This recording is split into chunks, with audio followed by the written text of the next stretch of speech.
Assalamualaikum warahmatullahi wabarakatuh. Salam, Om Swastiastu, Namo Buddhaya, salam kebajikan bagi kita semua. Balik lagi masih bersama saya Sultan Rifandi dalam acara Interfaith di Mata Milenial Indonesia TV, Matanya Indonesia. Tentu seperti biasanya pada kesempatan kali ini kita akan berbincang-bincang, berdiskusi, berdialog dengan tokoh agama yang luar biasa hebat dan seputar tema-tema yang juga sudah ditentukan.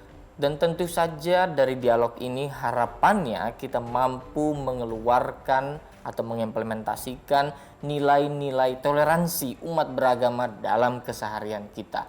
Dan sebelum kita berdiskusi, tentu saya ingin mengingatkan kepada teman-teman, kepada para pemirsa untuk tetap menjaga protokol kesehatan.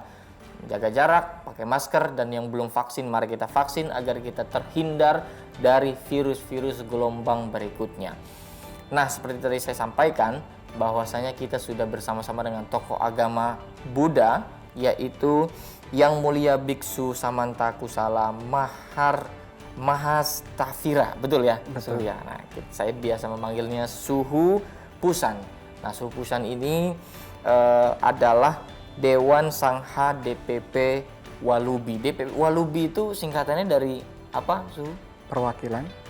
Perwakilan Umat Buddha Indonesia ya. Beliau adalah Dewan Sang HDPP yang nanti mungkin kita akan diceritakan apa saja tupoksinya, kesehariannya, dan kita akan berbincang atau berdialog dengan tema Pancasila Buddhis. Nah, ini menarik sekali nih, biasanya kita mendengar Pancasila ya, seperti sila 5 yang memang kita sering hafalkan gitu ya. Tapi Pancasila Buddhis ini apa sebetulnya? Nah, sebelum kita berdiskusi, ya, sebelum kita belajar, nah mungkin kita ingin mengenal lebih dekat dari Suhu. Ya, Suhu kesehariannya di mana, sebagai apa, dan mungkin adakah kegiatan sosial atau di platform sosial media yang bisa diceritakan? Silakan, Suhu. Ya, baik. Terima kasih pemirsa dan juga kepada saudara moderator. Mungkin Suhu akan cerita sedikit. Sebetulnya Suhu di Indonesia ini juga belum lama. Jadi kurang lebihnya dari tahun 2016. Oh, 2016. Bulan Oktober. Baru di Indonesia? Di Indonesia. Oh. Suhu kurang lebih sebetulnya merantau. Oh, merantau kemana, Su? Jadi istilahnya kalau orang bilang merantau, tapi dari tahun 99 itu sudah aktif kegiatan di luar negeri. Jadi di Indonesia itu hanya setahun sekali balik pas lagi ada kegiatan wasiat nasional di Borobudur. Jadi sebelumnya dari tahun 99 sampai tahun 2003 tugas di salah satu wihara di Singapura. Kemudian dari tahun 2004 sampai tahun 2016 kemarin itu tugas di kota Perth, Australia. Jadi kebetulan di sana juga ada wihara namanya Kuan Yin Monastery yang luasnya kurang lebih ada 2 hektar. Jadi wihara kita sendiri. Nah, semenjak 2016 lebih aktif membantu kegiatan ritual ataupun kegiatan yang sifatnya event-event nasional di Walubi. Jadi fungsi dari Dewan Sangha itu adalah memberikan masukan, memberikan bimbingan kepada para pengurus DPP, maupun juga aktivitas Suhu kebanyakan sebelum pandemi juga memberikan suatu ceramah dharma di seluruh daerah di Indonesia. Jadi sering juga mendapat undangan untuk memberikan ceramah di situ. Nah, selain itu juga aktif di kegiatan bakti sosial dimanapun juga. Oke. Ya, kurang lebih kegiatan keseharian Suhu seperti itu. Oke, jadi memang baru diimpor diimpor ke Indonesia ini 2016 ya? Iya, dari 2016. Kalau sehari-harinya di viharanya Pak, di Iya, sehari-hari kegiatan banyak kan di wihara. Wihara saya ada di daerah Sunda Kelapa, tepatnya di Komplek Mitra Bahari. Oh, iya. Jadi memang kesehariannya ya aktivitas keagamaan juga ya, Su ya. Ya, Kalau betul. di platform sosial media aktif di Ya, mana? kebanyakan saya lebih banyak di Facebook. Facebook ya. Oke. Jadi kebetulan saya juga mengelola satu namanya komunitas Buddhis Cinta Kasih Dalam Dharma, dan kebetulan anggota atau membernya sudah ada sekitar 63.000 orang. Jadi nomor 2 terbesar platform organisasi Buddhis di media sosial, khususnya Facebook. 63.000 membernya. Ya, terbesar kedua. Terbesar kedua di Ya, dan Indonesia. kebetulan saya juga sebagai moderator di situ. Oh, Jadi banyak aktif di Facebook. Kalau di Instagram agak kurang karena memang malum orang jadul, kurang familiar. ya, jadi memang Suhu ini luar biasa sekali keaktifannya. Jadi selain memang kegiatan sosial, kemudian ritual keibadatan yang juga sungguh luar biasa. Tadi di Australia, di mana-mana ya, ini internasional nih kelasnya gitu ya, dan juga aktif juga membina, membangun komunitas yang ada di Indonesia, bahkan terbesar kedua di Indonesia. Nah, kita akan tanyakan apa yang dimaksud dengan Pancasila Buddhis. Apakah sama ya dengan Pancasila yang sering kita kenal, ketuhanan Maha Esa dan lain-lain sebagainya? Tentu akan kita tanyakan kepada Suhu di segmen berikutnya. Jangan kemana-mana, tetap saksikan Interfaith di Mata Milenial Indonesia TV, matanya Indonesia.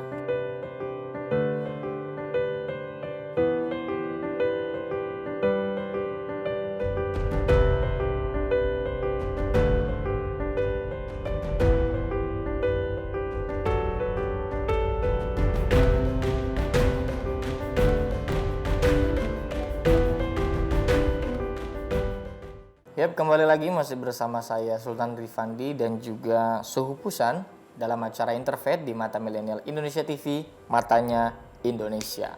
Tadi kita sudah berkenalan dengan Suhu tentang aktivitasnya dan lain-lain sebagainya. Tentu kita masuk dalam diskusinya nih.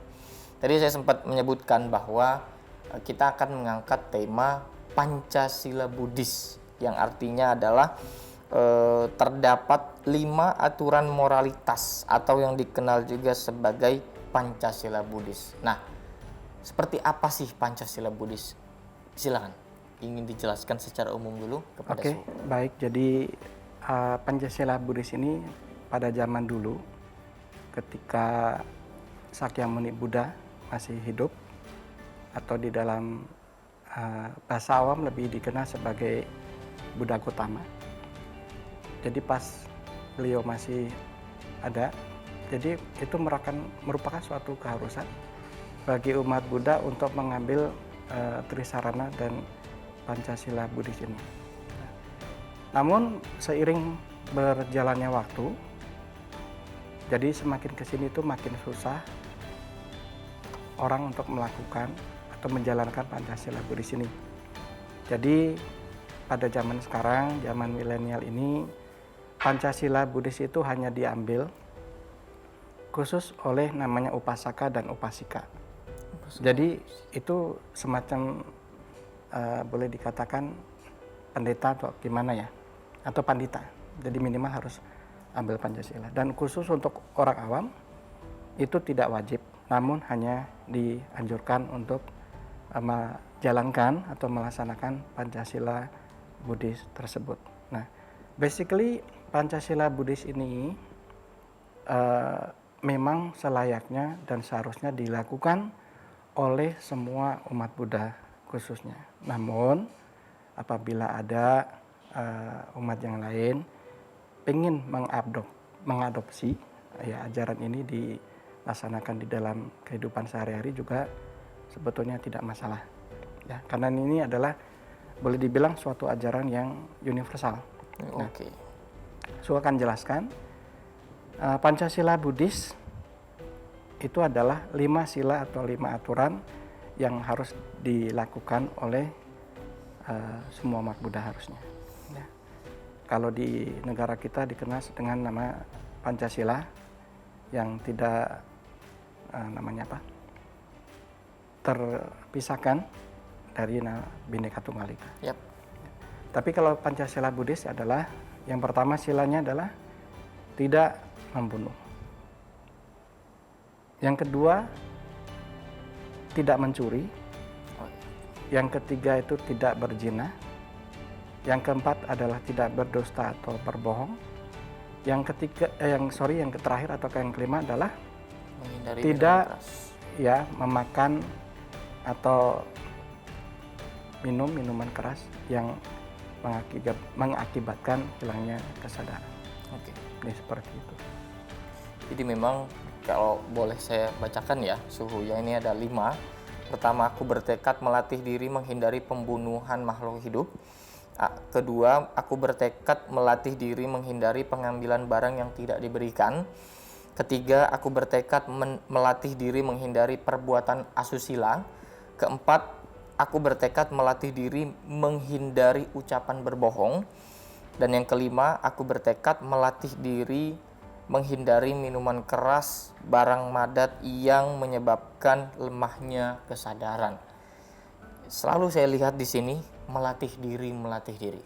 Mengapa kosakata melatih diri yang digunakan di sini? Oke, seperti yang sudah dijelaskan tadi.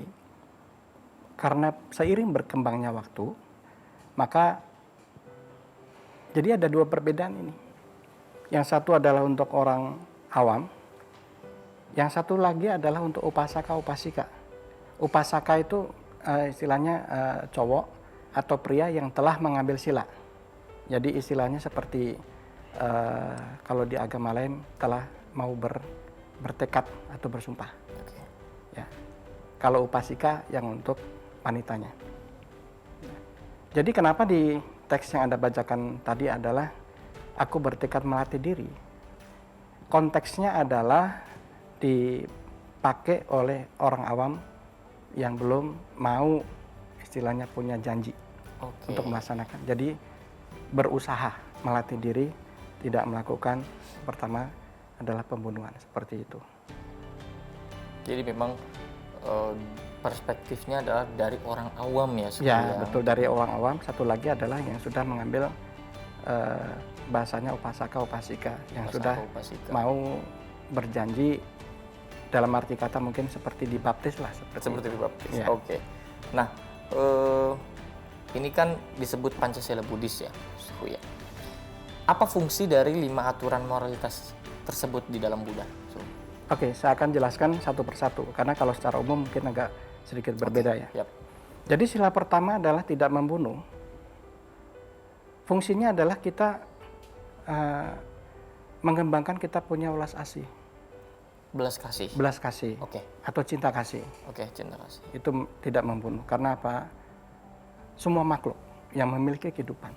Oh, berarti ini bukan hanya tidak boleh membunuh sesama manusia doang ya? Tidak hanya manusia, tetapi juga termasuk binatang, termasuk juga yang kecil, yang gede dan sebagainya, termasuk juga dalam arti pembunuhan karakter.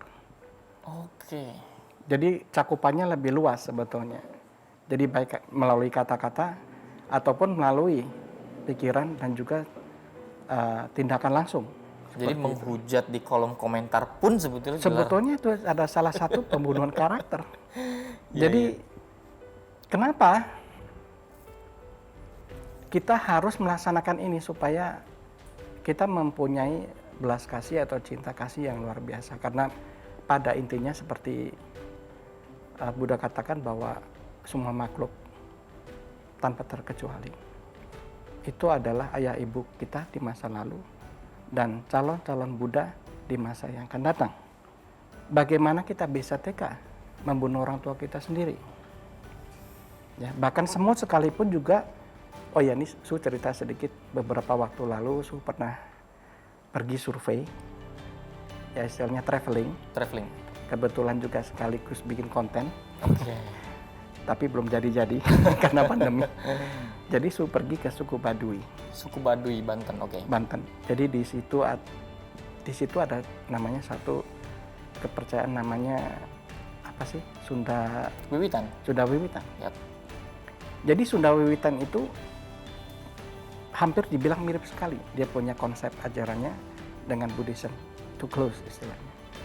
Jadi di situ di dalam mereka bercocok tanam, mereka menghargai kehidupan.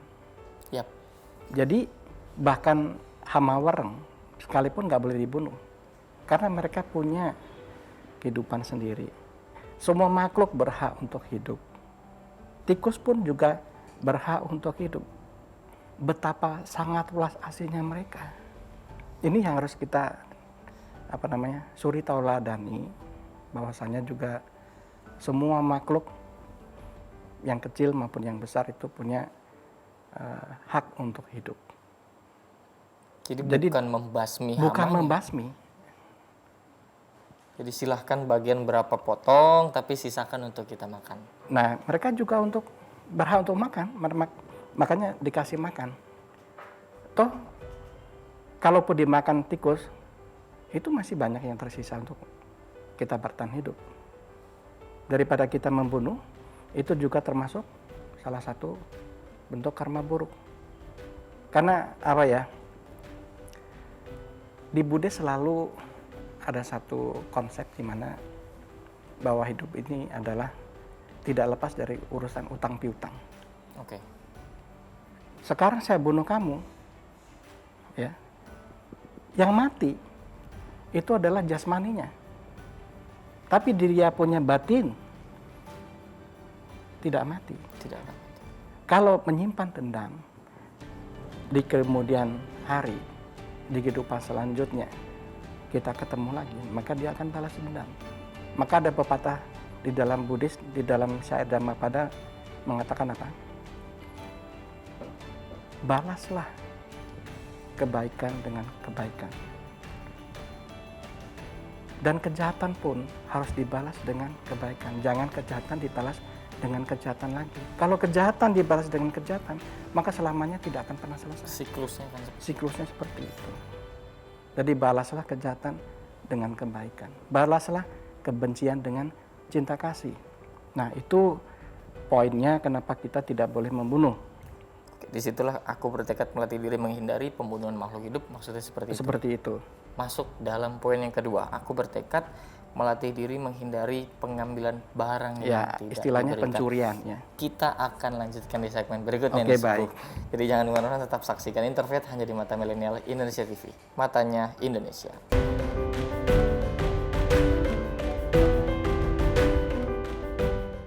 Kembali lagi masih bersama saya Sultan Rifandi dalam acara Interfaith di Mata Milenial Indonesia TV, matanya Indonesia. Tadi kita membahas satu poin dari Pancasila Buddhis.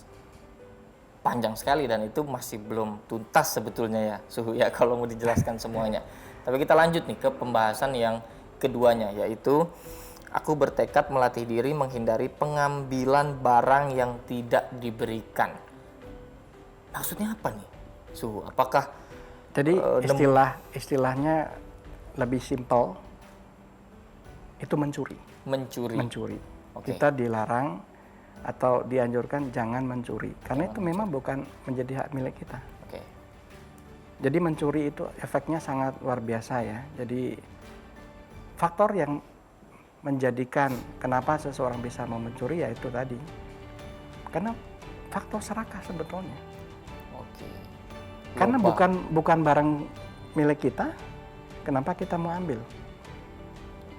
Loba tadi ya. Jadi loba itu yang menjadi salah satu penyebabnya kenapa kita bisa mencuri ya. Karena memang kalau sesuatu yang bukan menjadi milik kita, kita jangan ambil. Karena kita suatu saat harus bayar, harus kita kembalikan. Termasuk juga mencuri informasi. Kalau lebih cakupannya kita bikin luas lagi. Mencuri informasi, tidak hanya mencuri materi atau barang, termasuk juga menggelapkan informasi yang benar. Jadi artinya sangat kompleks kalau kita mau jabarkan lebih banyak lagi. Jadi memang bukan hanya semata-mata pencurian barang ya. Betul. Dan efeknya itu adalah salah satu tindakan karma buruk. Karena merugikan orang lain. Oke. Ini saya potong sedikit. Karma itu kalau dalam ajaran Buddha itu seperti apa sih?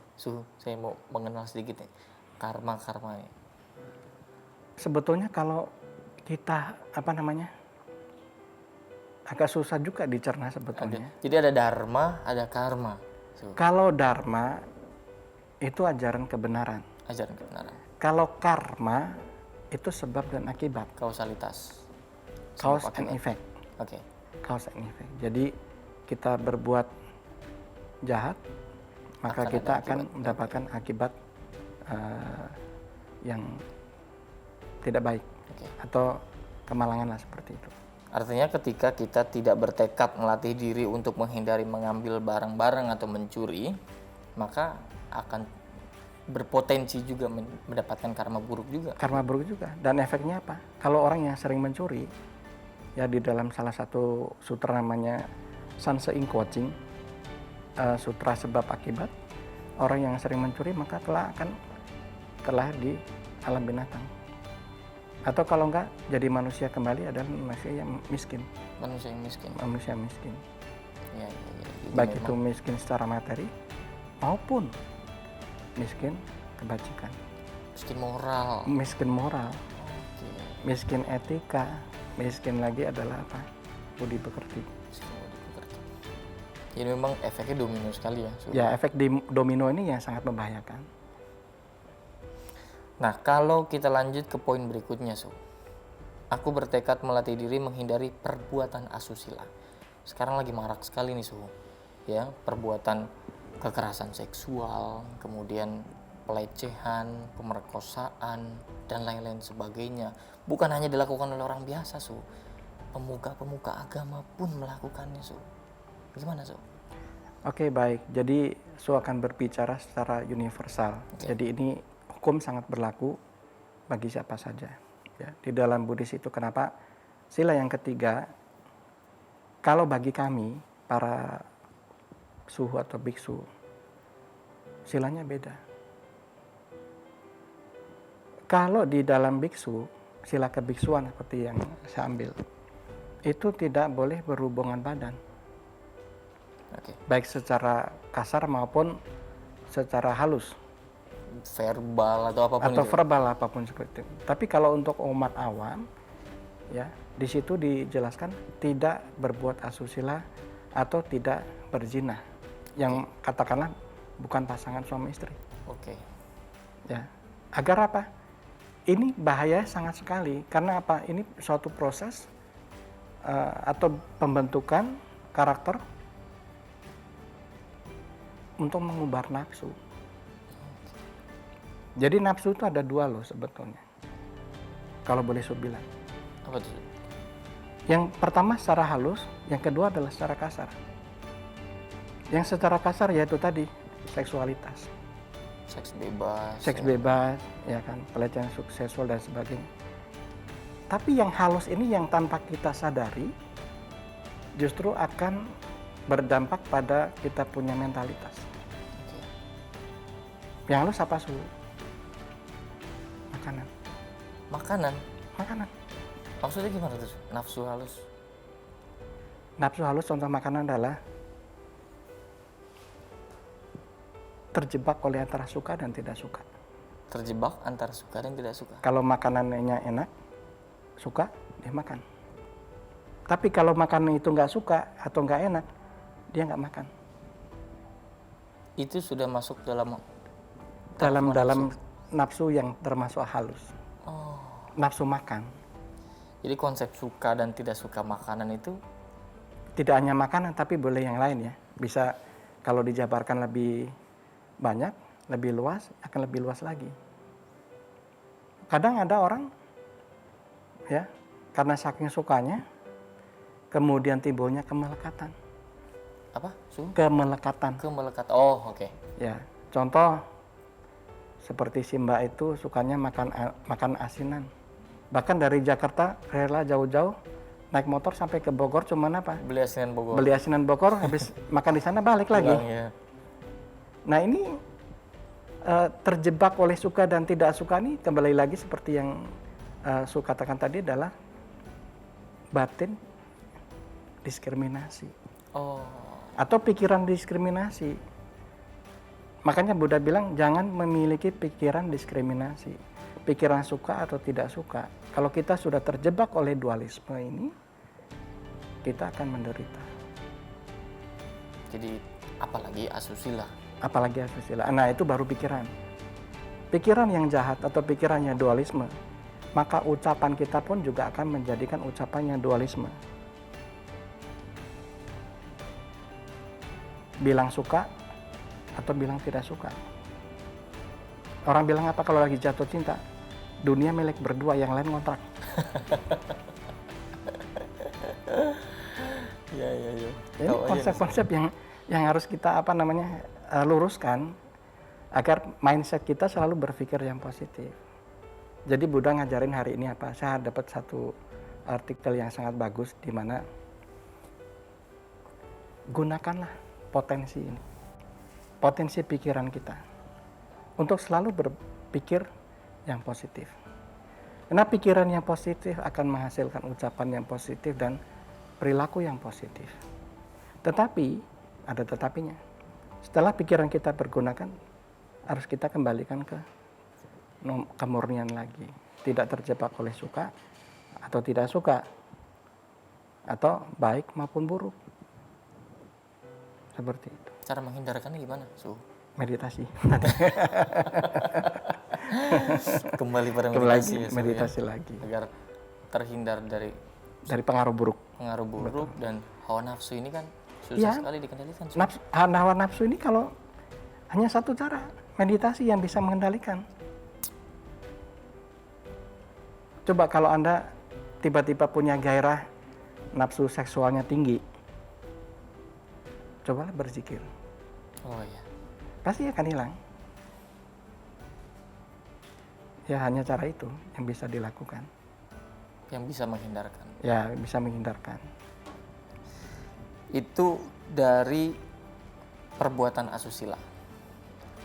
Nah, kalau dalam konteks di poin berikutnya, Su, terkait dengan melatih diri menghindari ucapan bohong. Ucapan bohong ini kan memang apa ya, Suhu ya, jadi memang seperti keseharian yang ada di kehidupan sehari-hari kita, bahkan terlembaga pun, Suhu. Jadi bahkan diberitakan kebohongan itu, bahkan diproduksi ulang, bahkan dirawat. Jadi sangat sulit kita di era post-truth era seperti sekarang, kita sulit membedakan mana yang benar dan mana yang salah. Orang hanya ingin mendengarkan apa yang dia suka, sekalipun itu nggak benar, sekalipun itu bohong, tapi tetap terus laku dikonsumsi publik. Bagaimana tuh cara menghindarinya? Sebetulnya gini. Kita akan lanjutkan di segmen siap. berikutnya. Jadi jangan kemana-mana, tetap di Interfaith hanya di Mata Milenial Indonesia TV, matanya Indonesia.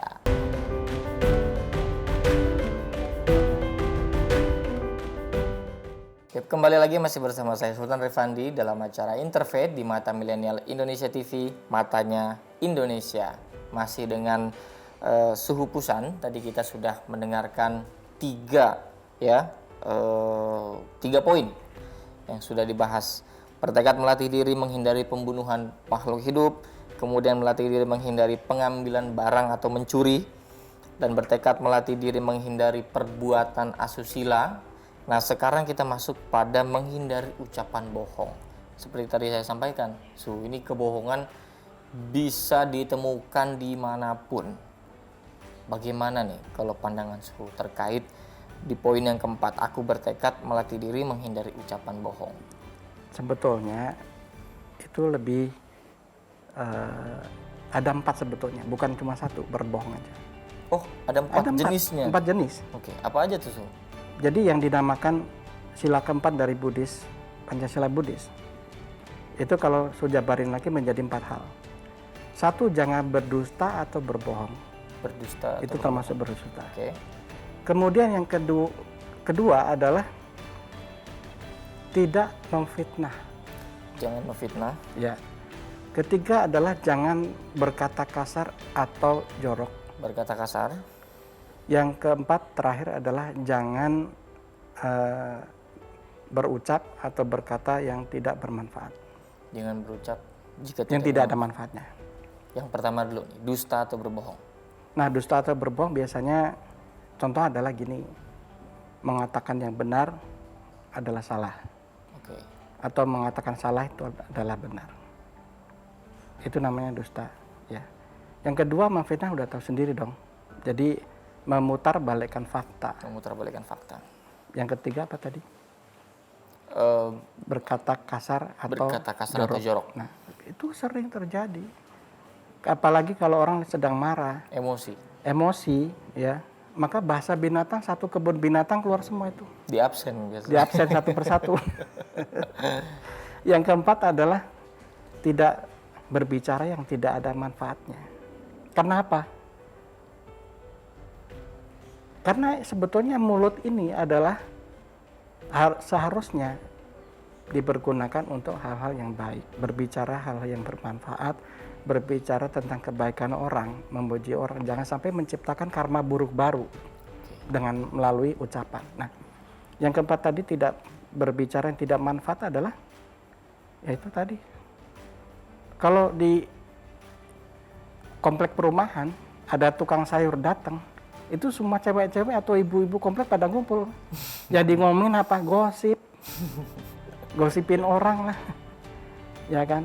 Nah, termasuk salah satu gosip itu juga sebetulnya dilarang untuk dilakukan. Jadi lebih baik pergunakan ucapan ini adalah untuk mendaras nama Buddha atau melafalkan mantra-mantra. Kalau di Buddhis kan ada sering. Oh, gitu ya. Jadi kita melafalkan mantra-mantra tertentu supaya apa? Supaya mulut ini bermanfaat. Contohnya seperti Membawa apa? kedamaian. Nah, contohnya adalah seperti itu yang lebih sering Suhu perhatikan bahwa di media sosial banyak berita-berita yang tidak pantas harusnya diucapkan oleh ya baik itu tokoh nasional atau apa. Jadi berikanlah statement-statement yang membuat kita adem. Oke. Membuat bangsa ini menjadi rukun dan bersatu. Jangan bikin statement yang tanpa fakta. Oh, jadi memang ini berkaitan Tanpa istilahnya menimbulkan perpecahan atau ujaran-ujaran kebencian. ini sangat nyambung dengan kerukunan umat beragama. Betul, ya, salah satunya adalah ini adalah untuk memperkokoh persatuan dan kesatuan, apalagi kita bangsa Indonesia kan terdiri dari berbagai macam ras, Yap. agama dan latar Suku yang budaya berbeda-beda. sebagainya berbeda. Jadi kalau ini kita di media sosial atau media elektronik, tetapi yang kita ucapkan adalah hal-hal yang negatif yang mengakibatkan timbulnya perpecahan, itu adalah salah satu bentuk karma buruk yang sangat berat kalau di dalam Buddhis. Kalau membohongi satu orang, contohnya banyak kasus istilahnya di medsos, bilangnya polisi, ya supaya apa? Supaya narik perhatian orang, istilahnya pendekatan kalau mau pacaran. Tapi ujung-ujungnya cuma tukang sayur, ya kan? Nah, itu juga nggak boleh. Apalagi efeknya adalah sangat banyak seperti itu. Jadi memang kalau untuk yang ucapan ini harus apa ya, dipahami oleh banyak orang, terutama yang memang mempengaruhi faktor-faktor publik tadi untuk menjaga kerukunan, apalagi kalau tokoh-tokoh publik ya. Ya, apalagi ya. tokoh-tokoh publik atau istilahnya dibilang apapun itu public figure atau apalah. Jadi pergunakan ucapan ini yang menimbulkan rasa damai, rasa tentram. Contohnya adalah seperti kegiatan kita hari ini adalah untuk lebih banyak mencerahkan publik. Untuk mengontrolnya bagaimana caranya ya, Su? Ya, ini kan banyak orang yang mungkin merasa perkataannya benar. Ya, mungkin dia merasa bahwa perkataannya tidak menyinggung, tapi kan ada aja nanti yang tersinggung, yang menyakiti. Cara mengontrolnya bagaimana ya, Su? Cara mengontrolnya kembali lagi kepada hati kita. Hati kita harus dikontrol dulu. Oke. Jangan sampai pada saat berbicara itu dengan emosi. Oke. Tapi dengan pertimbangan. Makanya pikiran bijaksana dengan mindset yang beracuan pada wisdom atau kebijaksanaan, baru kita berucap. Maka berpikir dulu sebelum bertindak, berpikir dulu sebelum berucap. Efeknya apa? Gitu. Berpikir sebelum bertindak. Berpikir sebelum bertindak. Ini banyak orang ngomong dulu, baru mikirnya belakangan. Nah, mikirnya belakangan. Itu yang jadi banyak masalah, Su, sekarang nih. Nah, itu yang bikin banyak masalah menjadi timbul dari situ. Terutama ya masalah kerukunan, masalah kerekatan sosial kita itu kan banyak dikoyak-koyak pada persoalan-persoalan yang gak mestinya diucapkan gitu ya Su ya. Nah, ini memang penting sekali aku bertekad melatih diri untuk menghindari ucapan bohong, karena sering sekali nih kita kan Su, entah kepada orang tua juga kita kadang kala berbohong, kepada guru dan dosen misalkan kita juga berbohong gitu ya Su ya, kepada sesama teman bahkan berbohong. Mengontrolnya tadi salah satunya dengan meditasi juga. Meditasi juga, Su. betul. Oke. Meditasi. Supaya fokus melatih kefausan tadi ya Su ya. Ya, betul. Supaya terhindar dari ucapan-ucapan yang berbohong akhirnya menimbulkan kebohongan-kebohongan lainnya dan seterusnya. Nah, seterusnya, betul. Nah, kita sudah sampai pada keempat nih, poin keempat ya kan. Tinggal satu lagi, yaitu terkait dengan aku bertekad melatih diri menghindari minuman keras, barang madat yang menyebabkan lemahnya kesadaran. Kenapa minuman keras memang dicantumkan nih Su? Apakah memang ada faktor historiskah, memang ada sejarahnya, atau memang ternyata dampak yang memabukkan yang bisa membuat efek domino dan lain-lain sebagainya? Ya. Kita akan bahas di segmen berikutnya. Jangan baik. kemana-mana, tetap di Interfaith hanya di Mata Milenial Indonesia TV, matanya Indonesia.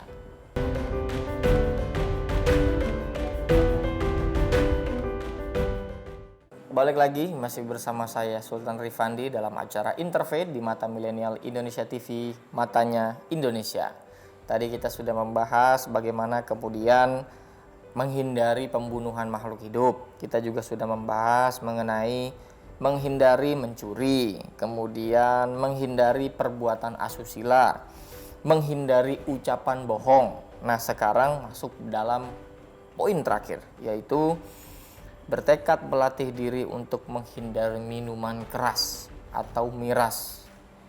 Ini kan memang menjadi, kalau kata anak muda mungkin lifestyle kali Su. Jadi seolah-olah kalau minum minuman seperti itu tuh kayak keren gitu Su, kayak healing bahkan ada yang bilang.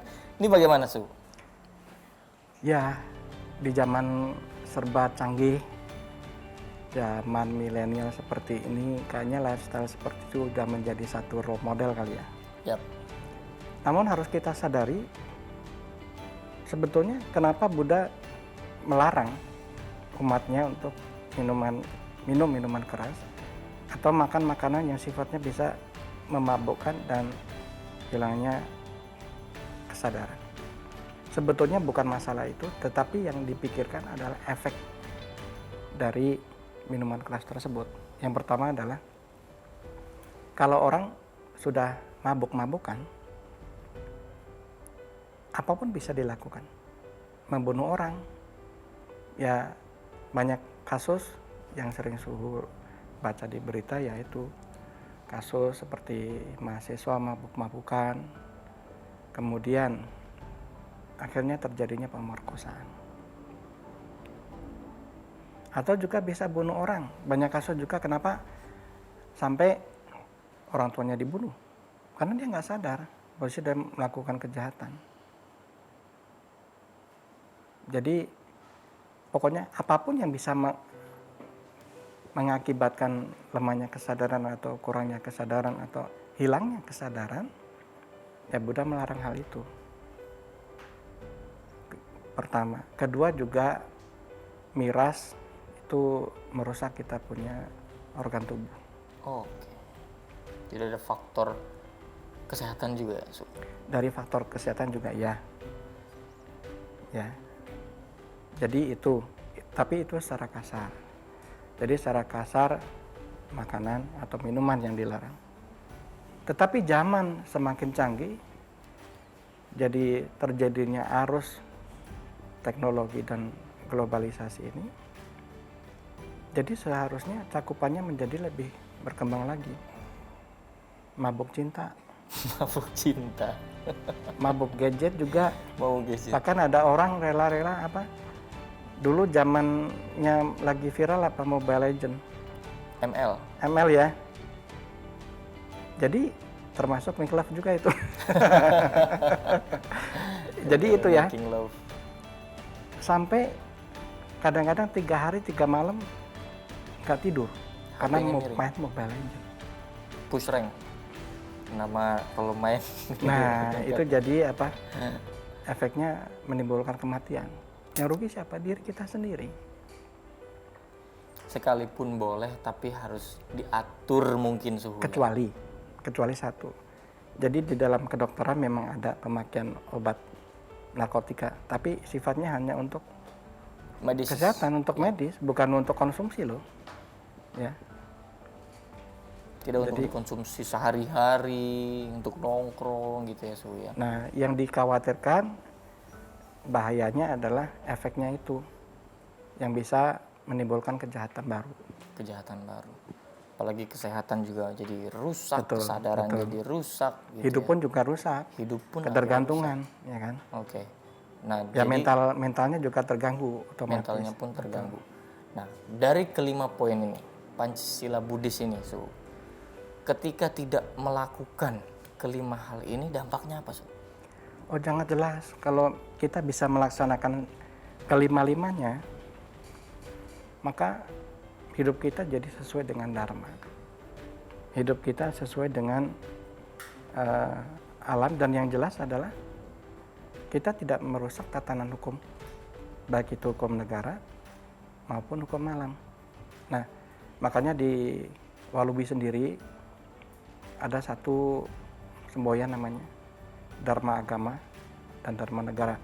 Dharma agama dan dharma negara. Betul. Kalau Dharma Agama makanya sesuai dengan prinsip ajaran masing-masing, kita tidak boleh intervensi. Tapi kalau Dharma Negara ada suatu kegiatan ya yang untuk mendukung, memperkokoh persatuan dan kesatuan. Dengan cara apa? Bakti sosial dan sebagainya, seperti yang baru saja kita laksanakan adalah vaksinasi pertama, kedua, dan booster di Yang ketiga ini ya. JXPO Kemayoran. Oke. Jadi memang pelayanan publik pun dilakukan Betul. untuk menyelamatkan nyawa-nyawa dari virus-virus ini ya, Suhu ya. Ya, betul. Nah, Suhu, terakhir untuk pesan kepada anak-anak muda, para pemirsa yang menyaksikan acara ini, bagaimana kemudian mereka mampu memahami Pancasila Buddhis ini bukan hanya untuk umat Buddha, tapi memang untuk anak muda secara umumnya, untuk bagaimana kemudian menerapkan apa yang diajarkan di Pancasila Buddhis. Karena toh setiap, kalau saya lihat memang dari setiap butir-butirnya memang diatur juga di KUHP, di undang-undang kita, dan memang itu dilarang, pembunuhan dilarang, menjadi pidana dan lain-lain sebagainya. Nah, mungkin bisa ditekankan kembali kepada anak-anak muda untuk melaksanakan Pancasila Buddhis ini. Silakan, Su. Oke, kalau secara lebih lebih umum, karena kan spesifik Pancasila Buddhis ya. Jadi artinya nggak semua agama bisa melaksanakan dengan pas. Jadi imbauan Suhu pada kesempatan kali ini adalah pergunakan potensi yang ada di dalam diri kita masing-masing. Pergunakan pikiran kalian untuk hal-hal yang positif. Ucapan juga harus menelurkan hal-hal yang positif. Dan semua perbuatan atau perilakunya selalu positif agar bisa memberikan manfaat bagi orang lain. Karena hidup itu adalah berharga, maka kehidupan Anda harus bisa bermanfaat bagi semua makhluk, baik itu orang ataupun makhluk hidup yang lainnya. Maka dengan demikian hidup Anda menjadi lebih damai, lebih bahagia, dan sesuai dengan semboyan Buddhism adalah semoga semua makhluk hidup damai, tentram, dan bahagia. Ketentraman dan kedamaian akan muncul apabila pikiran, ucapan, dan perbuatan selaras dengan hukum kebenaran. Terima kasih. Luar biasa sekali. Terima kasih banyak pesan-pesannya, Suhu. Semoga harapannya apa yang disampaikan oleh Suhu bisa kita terapkan dalam kehidupan sehari-hari dan bisa kita aktualisasikan dalam kehidupan sehari-hari. Terima kasih juga kepada para pemirsa yang telah menyaksikan acara ini dari awal sampai akhir. Tentu saya ingin selalu mengingatkan untuk tetap jaga protokol kesehatan agar kita terhindar dari virus-virus gelombang berikutnya dan betul-betul sehat tanpa ada gelombang 3, 4, sampai seterusnya. Dan tentu saja harapannya apa yang disampaikan oleh Suhu bisa kita terapkan dalam kehidupan sehari-hari. Dan tentu saya ucapkan terima kasih karena sudah menyaksikan acara ini dari awal sampai akhir. Saya beserta Suhu pamit undur diri, mohon maaf apabila ada salah-salah kata. Dan jangan lupa untuk tetap saksikan episode-episode lainnya hanya di Interfaith di Mata Milenial Indonesia TV. Matanya Indonesia.